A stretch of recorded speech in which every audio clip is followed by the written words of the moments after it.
Hola, ¿qué tal? Bienvenidos a este segmento de Argentina 360 y bienvenido Ramiro Escobar, conocido periodista y analista internacional. Con él vamos a conversar esta vez sobre la situación política de Argentina a pocos días de las elecciones. Gracias, Ramiro, por este momento que nos das a Argentina 360. ¿Cómo ves el panorama político en Argentina a puertas de estas elecciones, bastante movidas e inquietas, sobre todo por la presencia del candidato Milei? Gracias por la invitación, Claudia. En varios países, y Argentina no es la excepción, siempre se dice, estas elecciones son cruciales, estas van a cambiar la historia. Bueno, ese es un tópico recurrente en varias situaciones políticas o elecciones. Pero acá sí creo que hay algo nuevo, y es que por primera vez ha irrumpido en el escenario un personaje como Javier Milei, que para empezar es de extrema derecha, ¿no? Eso en Argentina era inusual, digamos, la única extrema derecha que estuvo en el gobierno fue vía la dictadura, pero no como encarnada, nunca estuvo encarnada un candidato, o por lo menos un candidato con posibilidades, ¿no? Y Milei representa eso, pero también representa el hartazgo. Milei de pronto es el que ha puesto una candidatura que parece representar ese sentimiento que tienen los argentinos hace mucho tiempo, ¿no? Que se vayan todos. Y Es decir, que hábilmente. Milei ha catalizado y está aprovechando todo ese sentimiento, ¿no? Que viene de Claro, eso diferentes sectores, no necesariamente son de derecha o de derecha radical, extrema, las personas que lo apoyan. claro, ese es un punto importante que justo iba a comentar, ¿no?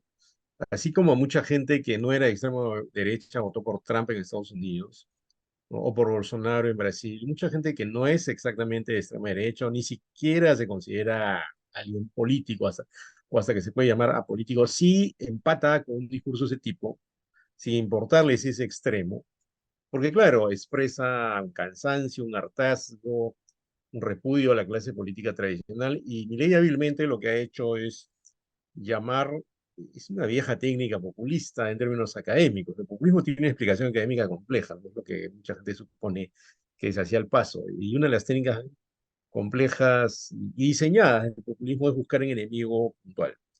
¿Y qué enemigo ha buscado él? La casta. La casta para él representa a los políticos, entre comillas, tradicionales, de los partidos tradicionales, del peronismo en sus distintas variantes, de la derecha o centro derecha macrista, ¿no? Y de otros movimientos, que en Argentina hay muchos movimientos, es un archipiélago de movimientos políticos. Entonces él hábilmente, como ha captado el hartazgo, ha dicho que él está contra la casta. Y para él la casta está representada por todos estos movimientos o grupos. A pesar de que él mismo tiene dentro de su movimiento La Libertad Avanza a miembro de la casta, como un famoso sindicalista, como exministros peronistas. O sea, no está exento él de esa contaminación que él pretende denunciar, digamos, ¿no? Porque es imposible en un sistema político como el argentino que alguien de lo que él llama la casta no esté en el escenario y sobre todo cuando ve un candidato con posibilidades de ganar. Sí, digamos que los personajes políticos que él considera que son parte de la casta se han estado alternando los periodos gubernamentales de Argentina en las últimas décadas, ¿no? Los argentinos siempre van, digamos, como un péndulo, ¿no? De un punto al otro, siempre, digamos, como que renovando las expectativas, la confianza y acaban decepcionados. Y Ujú. ahora hay posibilidades de que surja, pues, esta persona, de que esta persona gane, simplemente poniendo fin a ese movimiento pendular que solo se daba entre dos tendencias, ¿no? Entre dos corrientes. Porque incluso con Macri, ¿no? Que en algún momento se pensó iba a hacer las cosas mejor, pues los argentinos también acabaron muy golpeados y decepcionados. Más o menos en los años 40, el movimiento político dominante en Argentina es el peronismo, que fue creado por el general Juan Domingo Perón, devino en el Partido Justicialista, un movimiento que algunos interpretan que es de centro-izquierda, pero en realidad en la actualidad el peronismo es una hidra de varias cabezas. puedes tener un presidente como Menem, que más bien era de derecha, un presidente como Kirchner, de una izquierda un poco más moderada, una presidenta como Cristina Fernández, de una izquierda más bien áspera, y un moderado nuevamente, peronista también, que es Alberto Fernández, con muchas contradicciones al interior, ¿no? Eh, todos los gobiernos que no han sido peronistas desde los años 40 y que no han sido militares han acabado mal, o adelantando las elecciones o muy criticados. Ejemplo, Raúl Alfonsín, que fue el primer presidente post dictadura de Videla, Galtieri y otros generales o almirantes, tuvo que adelantar las elecciones. Recordarás el caso también de la Rúa, que es un presidente de un frente que se llamaba FREPASO, Frente País Solidario, que tampoco era peronista, aunque los peronistas siempre están, ¿ah? Están en la derecha y la izquierda, están en todos lados, porque ahí también había peronistas o peronistas. Pero también tuvo que renunciar antes, y luego vino Macri, que terminó su periodo, pero terminó con una crisis económica severa. Entonces, el peronismo es el movimiento dominante, ¿no? Y como acá hubo el antiaprismo y el aprismo, en Argentina es el peronismo y el antiperonismo. Ahora eso se ha marcado nuevamente durante el gobierno de Fernández por los errores que se le atribuye y que sin duda ha cometido, pero cuando aparece Milei ya se entra en otras coordenadas, ya no es peronismo y antiperonismo, sino es casta o anticasta, según él, y ese discurso ha calado en buena parte de los argentinos, pero ojo, yo no creo que sea tan fácil que gane. Mucha gente se ha sorprendido de su votación, pero es muy improbable que gane en primera vuelta, ¿no? Ujú. Digamos, pero que es el candidato que ha sorprendido, tiene cierta popularidad y bastante pegada entre los electores jóvenes, ¿no? Por Sí, lo que hemos visto, ¿no? Y ha tenido una ujú, estrategia muy innovadora a través de las redes sociales, a través de así TikTok, es. ¿no? Sí. Mucho TikTok, por ejemplo. Sí, mucho TikTok. El recurso de apelar a la figura del rockstar, ¿no? En sus presentaciones, en sus conciertos, que bueno, para las argentinas y sobre todo para los residentes de Buenos Aires, eso es muy importante, ¿no? Muy simbólico. Ujú. Así es. Sí. Pero La además, economía. él está captando la cólera, y como tú comentabas hace un rato, de varios sectores sociales, ¿no? Yo diría que podría distinguir yo de momento tres grupos, ¿no? Un empresariado muy vinculado a él, deseoso de que haya una ultraliberalización, que el Estado no se meta tanto, sobre todo los exportadores, quienes siempre tienen problemas por los parámetros que el Estado les pone. No todo el empresariado está con él tampoco, ojo, ¿ah? Hay gente que le teme desde el sector empresarial. Hay una gran clase media que se- siempre cavilaba entre centro derecha, la izquierda, el peronismo, y que finalmente ha encontrado, que es la que sale a protestar mayoritariamente, ¿no? Y ha encontrado en él el representante del que se vayan todos. Y sectores más eh, socioeconómicamente bajos de la población que sienten una frustración porque sucesivos gobiernos no mejoran su situación económica y creen que Milei, con el discurso que tiene, los va a levantar finalmente. Entonces, su apoyo es, digamos, multiclasista, ¿no? Pero, insisto, es un apoyo que no es tan grande como se piensa. Ellos están ahora, él y sus partidarios están tratando de ganar en primera vuelta, pero me parece muy improbable. Yo no daría por muerto al peronismo tan fácilmente, que Sí, ahora está así encarnado es. en Sergio Massa. Ujú. La economía es un factor fundamental, ¿no? Determinante en estos momentos en en la política argentina y en la intención de voto, ¿no? La devaluación constante de la moneda, la pérdida de valor del peso argentino, las crisis son recurrentes, ¿no? Son bastante graves, ¿no? Ujú. Eh, ¿Crees que una propuesta, qué propuesta podría estabilizar Argentina y también les daría confianza a los argentinos, de lo que has podido analizar de las diferentes, plataformas electorales de los candidatos? Bueno, es muy difícil porque, ¿qué es lo que pasa en Argentina? Esto es algo que yo creo que no se debate mucho en la escena pública o política o mediática.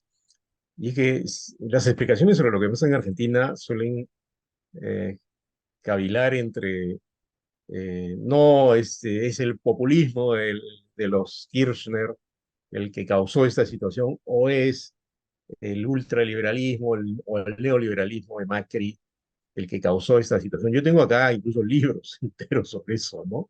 Son como relatos bastante propios de lo que ocurre y miradas, yo diría, bastante insuficientes o por lo menos sesgadas de lo que se ocurre. Pero hay una cosa que es puntual en Argentina.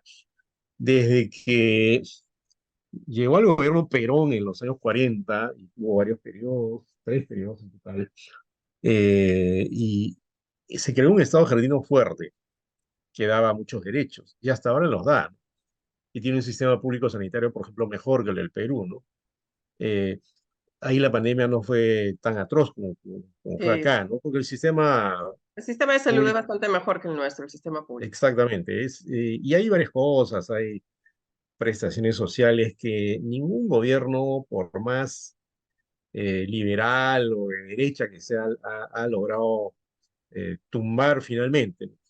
Entonces, ¿qué es lo que pasa cuando llega un gobierno con el de Macri? O sea, si bien los gobiernos de Cristina Fernández y de Néstor Kirchner, eh, por ejemplo, invertían mucho dinero de parte del Estado en prestaciones sociales y probablemente dispendían el dinero y además incurrieron en actos de corrupción, pasar al otro lado y cometer la ingenuidad como la cometió Macri en su momento, que él en 6 meses creo que dijo que solucionaba la situación económica argentina, y reducir el Estado y quitarle derechos a la gente es inviable. Es inviable. O sea, hay muchos derechos adquiridos por años de las empleadas del hogar, de los sindicatos que son fuertes, ¿no? De la gente en general, ¿no? Del sistema de salud, que no se pueden convertir tan fácilmente en un modelo, digamos, de reducción del Estado, que es lo que propone mi ley, por ejemplo. Para mí es imposible Sí, y si es que gana, le va a generar pleitos en la calle. Eso ya le pasó a Macri, ¿no? Entonces, creo que lo inteligente, hasta donde yo alcanzo a entender, es una política híbrida, ¿no? Que mantenga esos derechos adquiridos, que sepa manejarse políticamente, pero que a la vez haga funcionar bien el Estado y que sobre todo esté limpio de corrupción o vea por lo menos a la corrupción como una peste, a que siempre esté merodeando por ahí, ¿no? Entonces, en el tiempo de los Kirchner, o de Néstor Kirchner y Cristina Fernández, se hizo una cosa pero no la otra, porque las acusaciones de corrupción fueron varias. ujú, ¿No? Y probablemente el Estado se excedió también, pero es lo que la gente exigía y por eso votaban por ello. Y cuando vino Macri, cambia eso, trata de cambiar, él trata de poner un modelo liberal, neoliberal desfasado, ya de modelo que no se estaba aplicando en América Latina, y la gente se aleona, y sobre todo el peronismo tiene una capacidad de movilización impresionante, pues, y terminó mal o sea, él que dijo que iba a solucionar rápidamente, tuvo que pedir un préstamo al Fondo Monetario, un enemigo social, visto como uno de los sí. enemigos públicos número uno. Sorprendentemente fue de las peores épocas, ¿no? De la economía argentina contra todo lo que ellos mismos habían, todas las expectativas que habían generado. Así es, así es. Entonces, en ese sentido, lo que propone mi ley, por ejemplo, yo creo que es muy riesgoso y creo que impracticable. ¿Qué propone? Dolarizar la economía. Eso, por ejemplo, no solo por una cuestión económica, sino por una cuestión de identidad nacional, de sentimiento popular, no se va a aceptar. Eso no es Ecuador ni Panamá, que son países donde el dólar se utiliza sin mayor problema, ¿no? Y eso que mencionas es muy cierto, ¿no? O sea, Argentina tiene un espíritu y un orgullo, ¿no? Por su patria, por sus valores, por su bandera, y por todo lo argentino en general, de una manera, va a ser bien difícil que acepten algo así como la dolarización. Y también son muy fuertes, como señalabas hace unos minutos, en la defensa de sus derechos, ¿no? Allá en Ujú. Argentina sí, pues, o sea, el metro se para, los buses se paran, o el aeropuerto lo paran, o la aerolínea oficial se para porque simplemente el sindicato decide salir en defensa de los derechos y Sí, parar, ¿no? los sindicatos son muy Es un poco fuertes allá. difícil que a veces que esa situación se comprenda acá en Perú porque son realidades, aunque somos países cercanos, son realidades muy, muy diferentes en ese Claro, es muy difícil que se pase como una aplanadora sobre los derechos de la gente y que se diga, bueno, ahora se van a recortar varios derechos que ya está, porque el Estado tiene que funcionar. Bueno, pero es que la mayoría de personas suele votar por un Estado de ese tipo, ¿no? Que le dé un montón de prestaciones sociales. Ahora, la pregunta es si eso es así, si digamos el feeling en Argentina, si no mayoritario, por lo menos masivo, va en ese sentido. ¿Por qué han encontrado en mi ley una posibilidad si él dice lo contrario? esa es una pregunta interesante, pero lo que pasa es que Milei lo que creo que está vendiendo es, yo puedo hacer lo mismo, pero sin que el Estado sea tan grande y estimulando una economía que funcione, que cada uno se empodere, pero yo creo que si bien una parte de la población argentina eh, sintoniza con eso porque ve que a pesar de todo lo que le han dado no funciona la economía y sube la inflación, hay una parte de la población argentina que en la lógica del que se vayan todos ha empatado con eso, pero yo lo que creo que él no solo por la dolarización de la economía, sino por la producción del Estado, lo primero que va a tener, si es que llegara al poder desde el primer día, va a tener a los peronistas en la calle y a los sindicatos, ¿no? Sí, sí. Y, Ujú. y su propuesta se va a volver impracticable porque además no es probable que tenga mayoría en el Congreso, dice, en senadores y diputados. Y se va a hacer otro problema, tampoco necesariamente va a tener mayoría en las provincias, ¿no? Que es un país federal, ¿no? Entonces, no es seguro que la mayoría de gobernadores esté a favor de él. Entonces, es una propuesta bastante riesgosa, diría yo. Y Sí. yo me explico por ahí el hecho de que llega a 35%, pero muy difícil que pase esa valla.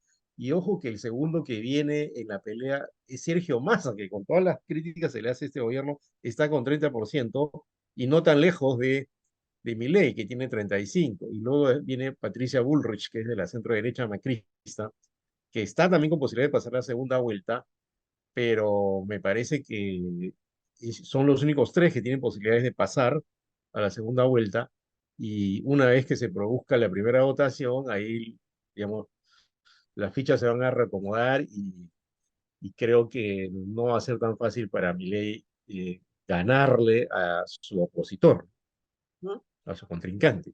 Sí, es Ramiro.